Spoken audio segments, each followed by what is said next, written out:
think of anything else. I think it's been a great day. You guys have been great. We'll try to run a great program.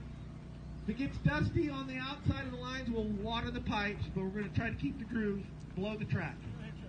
That's the plan. So plan accordingly tire-wise.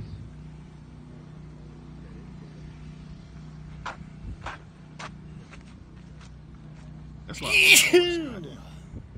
So Braxton, there's Isaiah. So we're going to check out Isaac if he can set the track and get over here. Isaac Paulson, I don't see him on the driver's side.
And Isaac did not make this one.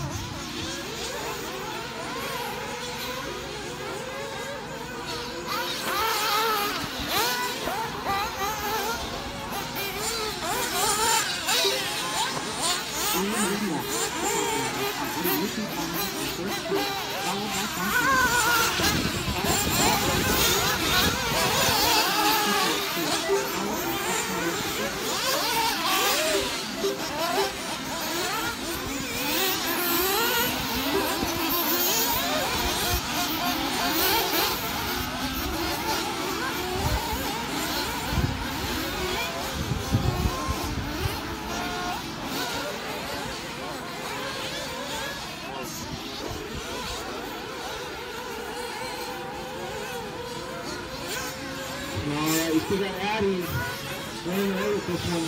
9-6-16. Sean 8-6-01. Ben 8-6-01. 8-6-02. Jared 8-6-06. Second, third, fifth, fifth, all separated by about 2 seconds. And that's how it's at in the mix. How about Isaiah and the island?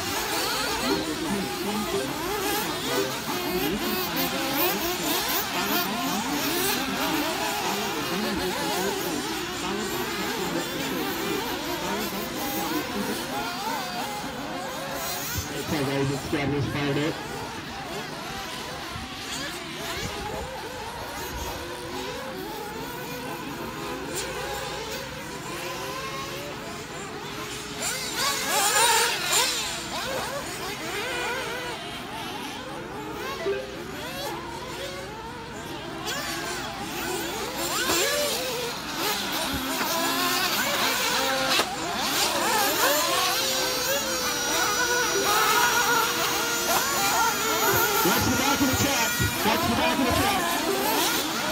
Yes, he's cool.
there.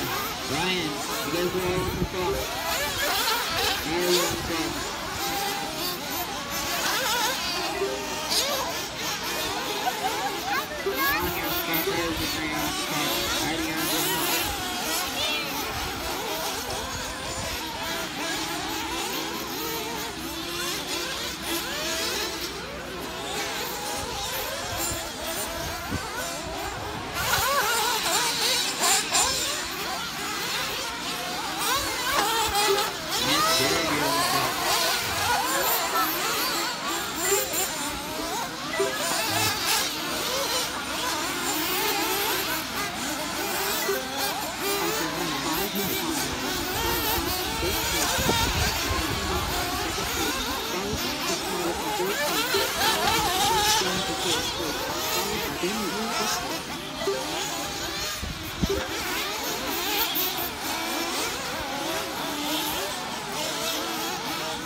We got Ryan and Kyle right there at the top. There's our joint set. Isaiah, Sean, and Jared.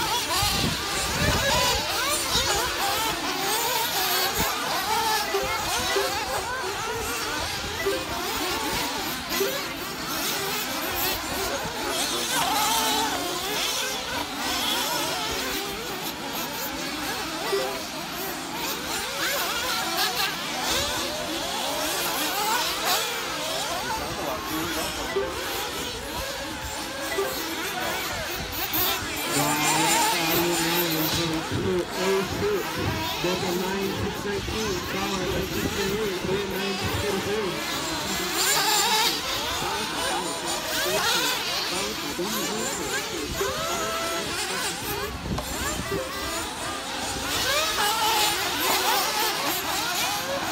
Bobby just turned as fast as that, 39 62 for the lead.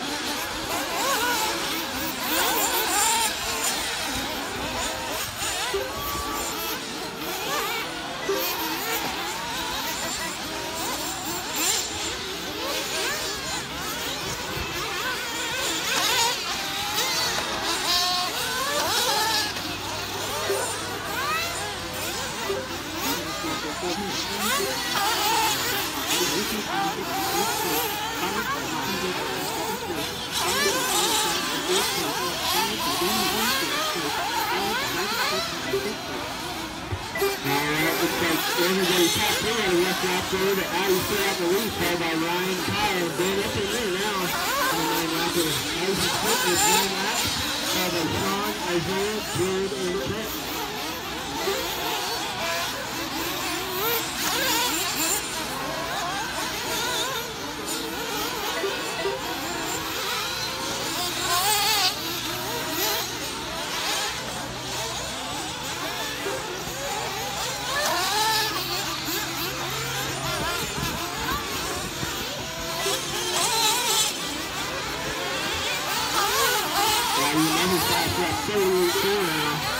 Now the 9613 trying to set that 2-2 to over Vanessa.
Alright, what's up, guys? As you notice, these glasses are new, by the way. But, so, as y'all just watched, y'all watched y'all watched qualifying day on Saturday. So, this day was a crazy fun day, not gonna lie. I was learning a lot. I got my nitro buggy. I decided to start running nitro buggy again. So I got everything ordered and everything like that. I had like literally 4 or 5 days to get everything ordered and in time to make the spring fling this year. Yeah, this year. So I had a deadline of Friday at the latest, and I was literally waiting on the UPS and the FedEx guy to drop off my I keep saying e-buggy, my nitro buggy, and my all my nitro gear. Nitro gear arrived first around like, I want to say maybe 10 o'clock. Yeah. And then UPS guy decided to take his sweet time and showed up at like 12 or 1 or something like that. Yeah, it was like 1 o'clock. So, hold on, my hands are, that hurts my arm. So then I got my engine, threw the engine in the nitro buggy, and then didn't have enough time, and then I had to paint, do a quick little white body scheme real quick for my practice body, that turned into my racing body. And I literally did it within like, I want to say an hour, and then had it dried and everything else to go while I was packing. Had the hair dryer blown on it in the laundry room. This little kid, don't hit him. So then didn't have time to figure out my servos, so I didn't get a chance to throw them in. So I had to just take everything, pack it up in the car, head to the track. So when we got to the track was the thing about Peyton, Amain's track in Colorado Springs. This is jiggly. Hold on. See if I can get it slowed down a little bit. Not working. So the track out there is a really nicely built track, I want to say, but this needs a lot more water when it was firstly built. So it's what Joe Bornhurst calls character. That track is literally named character, I swear. Even with nobody's ran on it, there's just holes and a lot of character in the track. So but it's super grippy. That's the cool part about it, though. So I had no problems gripping up with stuff. So first got to the track, I dropped in the servos and figured out all that stuff, the switches. Then a good friend of mine, Ryan Dietrich, helped me out with the linkage, nitro linkage and stuff like that for brakes and throttle. Make sure everything was good to go. My carburetor was set right, my endpoint set right, so I'm not overextending anything. So basically it was like basically a learning day for me. So got everything good to go. We was running on a barely broken in OS Spec 2 motor, the Ty Tessman version, with a 2090 pipe, OS pipe attached to it. It just took forever to I want to say open up. So you can go ahead. I think I did like what, probably 2 or 3 practice runs before it's basically, I was just too late. I just decided to go eat. So we got it close as possible to the tune we needed, but it just felt like it was bogged up a lot. So Ryan did as best as he could to get it to open up a little bit more. It just didn't have that top end scream at all. Geez, these roads are terrible. Excuse the shaky camera, give me a second. But so that night, got 3 practice runs with the nitro buggy. Felt good. Just didn't have the power, but I was super consistent on my practice runs. Getting about 8. I want to say I think I got right at 7:30 to 8 minutes on the tank. And then a friend of mine, Mike Ward, came out and came from his little trailer and came to help real quick. Because he runs a Spec 2 motor, so he basically knows the ins and outs of that motor. So he tuned it a little bit more and it opened up a little bit better. But it just wasn't having that regular nitro straight race scream that we needed. So he said, we'll see how it is in the morning, because it was getting kind of cold. So you don't want to tune with different temperatures. You just want to get a base tune on it. So that was Friday night, and then Saturday morning, I think we showed up an hour or 2 early so we can get it on the track and test one more time. So we did that, and why are these roads so bumpy? Jesus. So we did that, and so everything was good. I had BJ Shepard, my good friend from HB, Hot Bodies driver.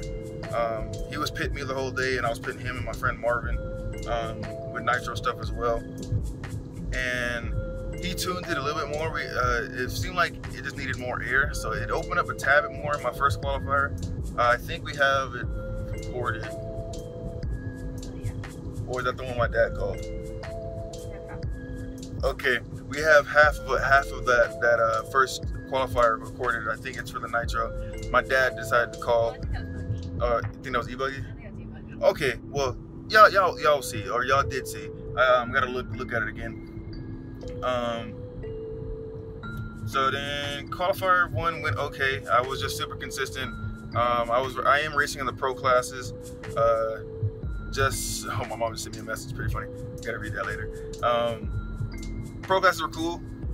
I racing with literally the top, like literally the fastest guys out near Colorado. People came from Kansas, came up from what's the state above us? Why can't I think? Wyoming, there it is. Came up from Wyoming. Some people came from below, from Texas. Pretty far places. So, and I was really consistent driving, but I just didn't have the power I needed to be able to stay up and compete with them. It seems like we're just having a little bit more problems, but I was using it as basically a practice session because it's the first time racing a nitro buggy this year with a new techno buggy. So it's all basically brand new. So so qualifier 2 came around, and then was it qualifier 2 we did the full swap, or was it 3? No, it was 3 we did the full swap. Okay, so qualifier 2 came around, and I think Mike Ward decided said we need. Oh no, I did the header swap. Okay, and then so qualifier 2, before qualifier 2, I went to Alex Williamson at Power Logistics, and I bought a header and a pipe, because the header and pipe that comes with the Ty Tessman Edition Spec 2 is a 90mm header with a 2090 pipe, which 2090 pipe is amazing for all aspects. Just you're swerving, master. She's right there. Nope, I can't. You scare me. Well, then you can drive. Exactly. Shut up. You see how mean she is because she's pregnant? Jesus, she needs to get food in her stomach. So I swapped that 90mm out for a 55, and it seemed like we're getting close to the problem. it opened up a lot more. I had a little bit more top end screen, but not as much. So we threw it on the qualifier too. I was doing all right. I think, yeah, I was doing all right. It felt good. I was literally cheesing the whole time I was driving it, and it was just a great time. Like, it's nothing better than enjoying track time by just up there having fun, not struggling, just trying to learn how to drive better, basically. So, and then we get to the nitty-gritty parts, where when we took it off the track, I think it came off around, I want to say 280, 290. So that wasn't that one. So it was good. Everybody was running kind of hot yesterday. So after he pulled it off, I went around asking some other Nitro veterans and see what else that I could possibly do to make it open up more and give me like the all-around performance that it's supposed to have. And so it looks like the more and more time it was on the track, the more and more the engine opened up. So I think it just needs to be broken in a little bit more, because you never know with Nitro engines when you're going to be fully broken in, because you'll hit that hill, that apex, and then it'll finally explode and open up for you. So Mike Ward suggested to throw a bigger size Venturi in it, because I was running a 7 in it. So pulled a 7 out, put an 8 in, and everyone else up here at Colorado, because our elevation is stupid high, they're running 8s and 9s in their Venturi carburetors. So so I threw an 8 in it. Yeah, I threw an 8 in it, and then Marvin suggested that we do a glow plug swap. So I swapped the glow plug out. And then we also noticed when we were driving, like the rear end was just like boing, boing, boing, boing, boing. Like you see them old cars where their like back shocks don't even work, like their back suspension. So it's just every time you hit a bump, it's just like literally just bouncing. So when we took it back to the, wow, did you seriously need to do all that? Guess so. Sorry, this big old truck decided to just floor it past us, even though we're kind of going to speed limit, whatever. We're going over speed limit. Ooh, you speeding. Where was that? Oh yeah, so swapped the Venturi to an 8, reset my set my linkages back to the right way, make sure my EPAs were where they're supposed to be at, my do rate, and Ryan suggested that I opened it just basically because we need engine out here needs all the air they can be, because the elevation we're at is the lower air basically. So we basically opened the slide almost all the way. He is going past everybody. This man is crazy. So we opened the slide all the way up. Venturi's nice and big. That sounded funny. And then Marvin suggested we do a glow plug swap. So I swapped my glow plug out for a brand new one for running their P3. So then next time we got, and then Ashton and I caught the suspension problem that we was having.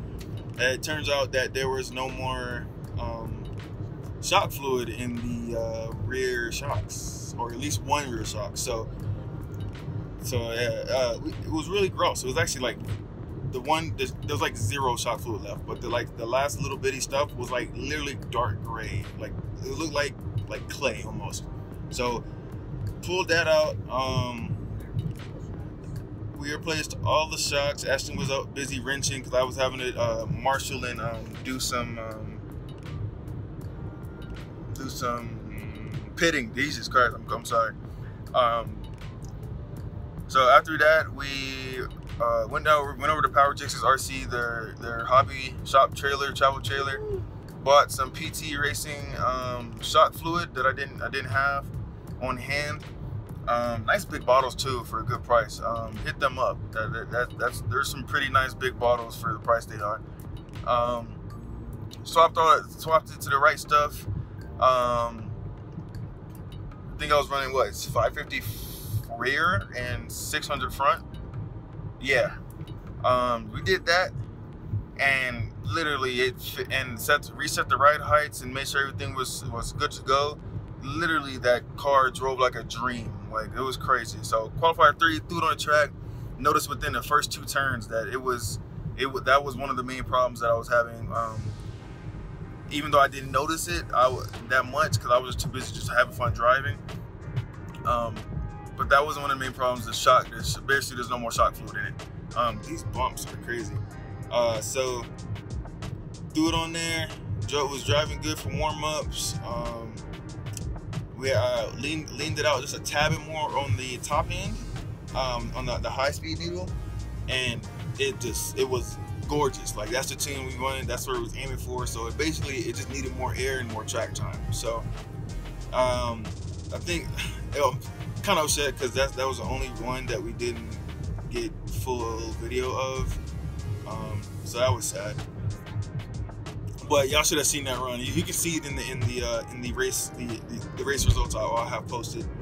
That like my times and pace and everything else was like way higher. I was just out there having fun. I could clear triples, clear doubles, anything pretty easy.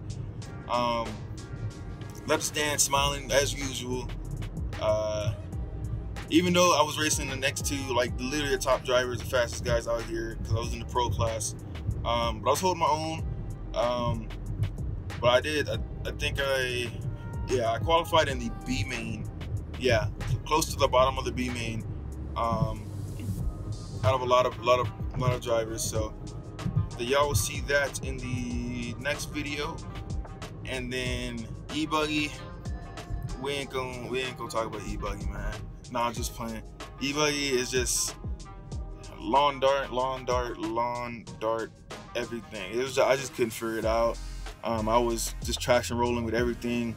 I think I'm gonna do I think it was diffing out too in turns. So I wasn't struggling, but it was like it was driving really good. It's just the small things that's what was getting to me, because I couldn't get it to hook up, and I kept overheating. That was my main problem, because I was on A main pace fine, but I just couldn't finish the race. It would be like the last 2 minutes or last 1 minute, and my car would overheat and shut down. So with that one, we pulled it off, and because I was having an overheating problem in Wheatland, as y'all saw last video, or one of the last videos. Last race video. So and I was having overheating problems up there too. So it's just weird. So I thought it was something that was like binding up or something like that, but it just seems like it's something else. So I talked to Mason.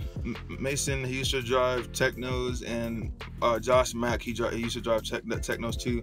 And I asked him what can be my problem with overheating, and he said, "What pinion gear are you running?" And I was like, "I'm running a 14." He said, "Well, try jumping it to a 13." So I was like, "Okay." And then when I went back to the pits and looked at it, I'm on a goddamn 17, 18 pinion in my freaking e-buggy. You don't do that unless you one of the pro drivers and know what you're doing, pretty much. Like, it was crazy. So pretty much that pinion was way too big way too big, and that was the main problem I've been having for the past 2 races. So dropped it. So when I got past, so that was basically a take-home fix, basically. So or fix on Sunday morning. But yeah, so that's how qualifier day went. I had a blast being pitman for Marvin and BJ. Super. I basically coach BJ because we have the headsets. BJ has the headsets. I can't afford them things. I coach Marvin. I said BJ. I was coaching Marvin how to drive. Can you get off of this? Coaching Marvin how to drive, driving techniques and stuff like that. And I can see throughout the whole day he was picking it up more and more and more.